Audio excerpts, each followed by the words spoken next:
One area of discussion that we just simply don't get into a whole lot on this show is the topic of artificial intelligence in Hollywood and how it's going to affect the production of Hollywood going forward. Certainly, if you paid attention to the Hollywood strikes in 2023, one of the strongest concerns that creatives in the industry had is the likelihood that artificial intelligence and programming was going to come for their gerbs, as we have seen.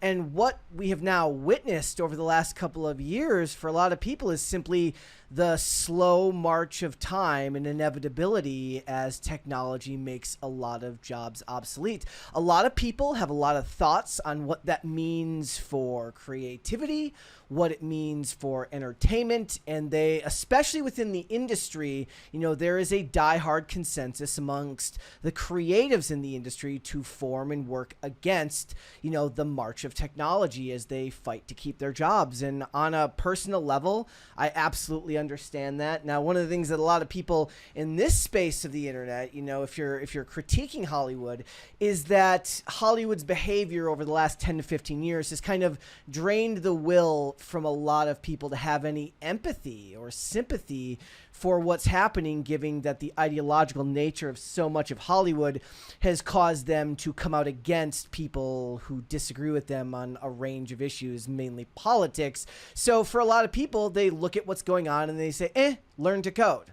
What everybody said to them 20 years prior, elitists in Hollywood, people in the ivory tower, those people, when your job was being, predated upon, they decided it's not important, maybe you should just advance your skill set. So nobody is really looking to give them a whole lot of sympathy these days, which I understand, but at the same time, I find the whole topic pretty interesting, given the fact that for me personally, I guess it depends on where you think it will go. Will we end up in a world where filmmakers will use AI as a tool, or will it advance so far that eventually they expect us all to just prompt and make our own movies ourselves, which I think is honestly what the tech bros would love for everyone. And that's going to become a more relevant concern as companies like Amazon and Apple take up bigger and bigger market shares in creative industries. Certainly a lot of people say that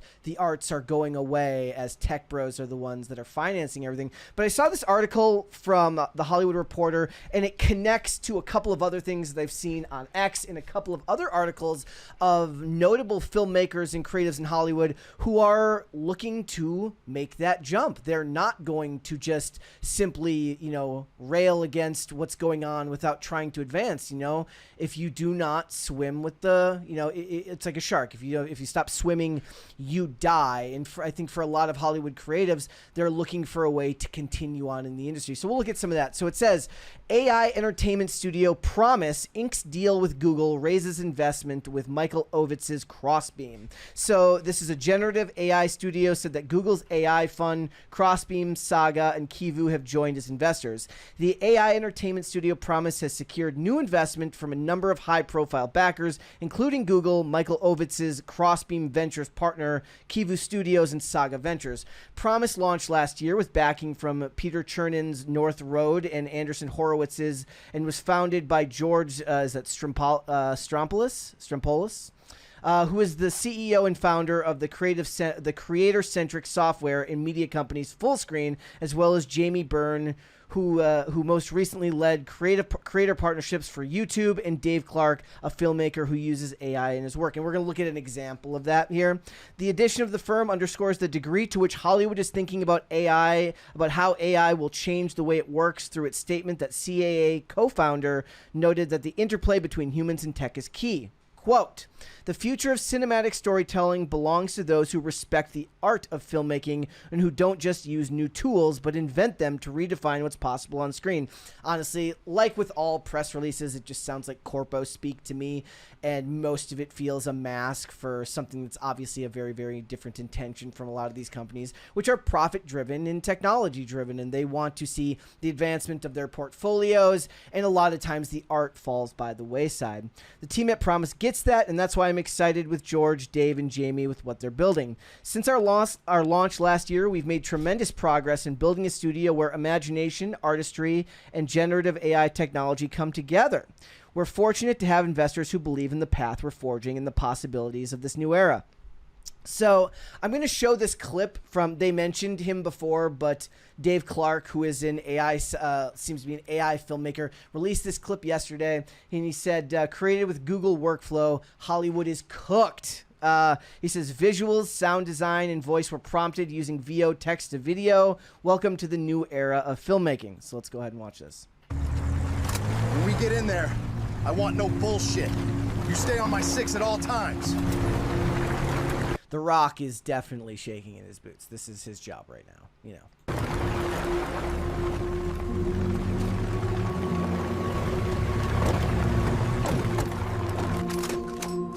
Stay sharp. These fuckers are nasty and dangerous. Stay alert. Looks directly at the camera. That one they're going to have to prompt away because, you know, you can't break the fourth wall. What the hell happened here? Where are the bodies?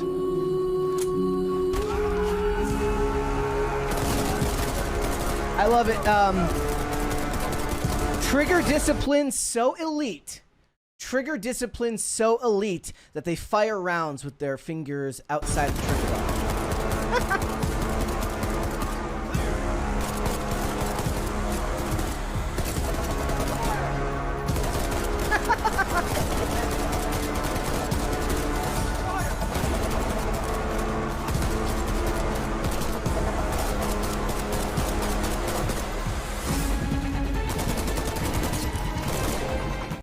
Again, so I point out the shortcomings of it, but remember, the technology evolves unbelievably quickly. So as soon as I make a comment about how they're firing weapons without even, you know, their fingers on the trigger, that's going to be some type of thing that will be fixed in the next version.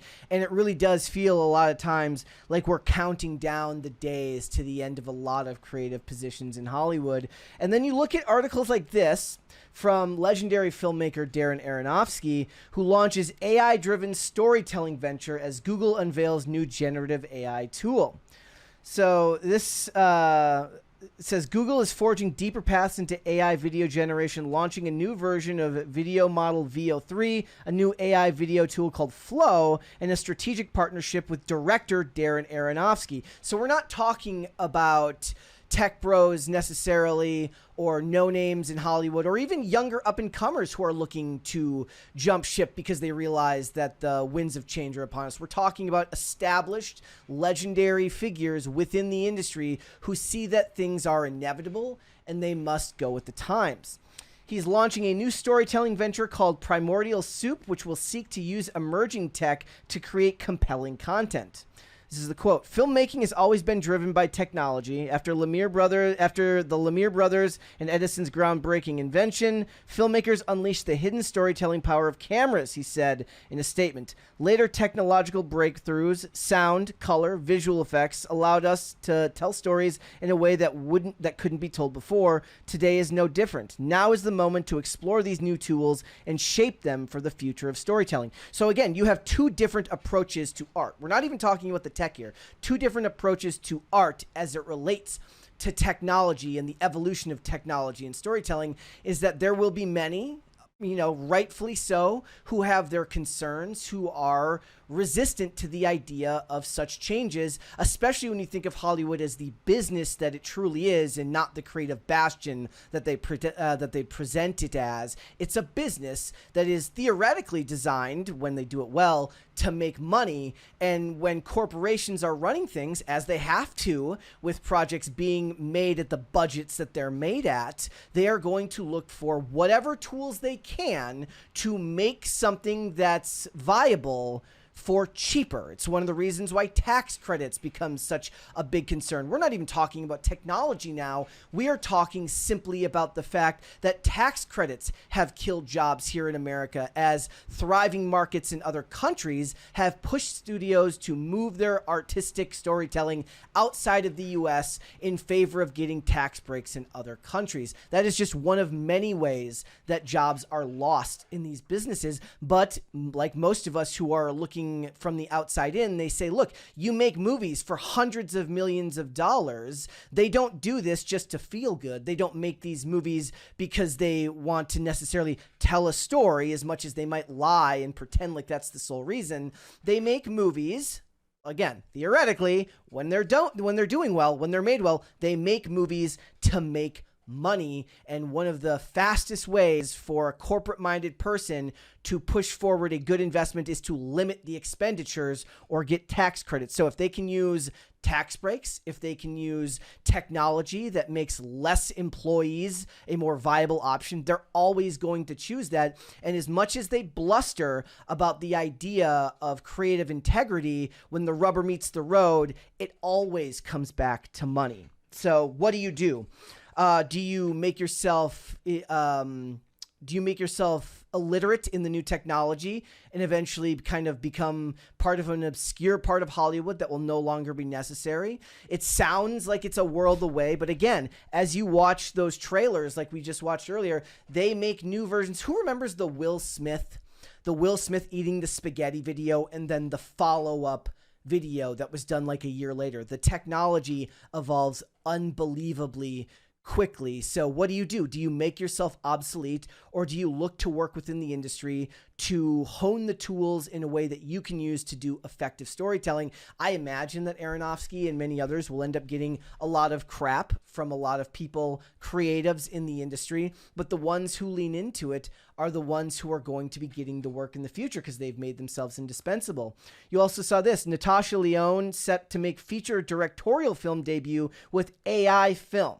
So we're not just talking about one or two filmmakers these days. We're talking about a whole slew of filmmakers that are going to be making this push. Did you see this other story about how Fortnite's AI Darth Vader voice prompts complaint from the Hollywood Actors Union? When I was reading about this, the first thing I thought about was about how James Earl Jones, if I remember correctly, he sold the use of his voice to Disney, who was able to recreate his voice in the voice of Darth Vader in perpetuity. From what I understand, that his family, I'm sure, will be paid handsomely for this forever. And that's just the way things are now. But when I looked at this complaint, it says the Hollywood Actors Union filed an unfair labor practice charge against Llama Productions on Monday, alleging that the company replaced actors' work by using artificial intelligence to generate Darth Vader's voice in Fortnite without notice.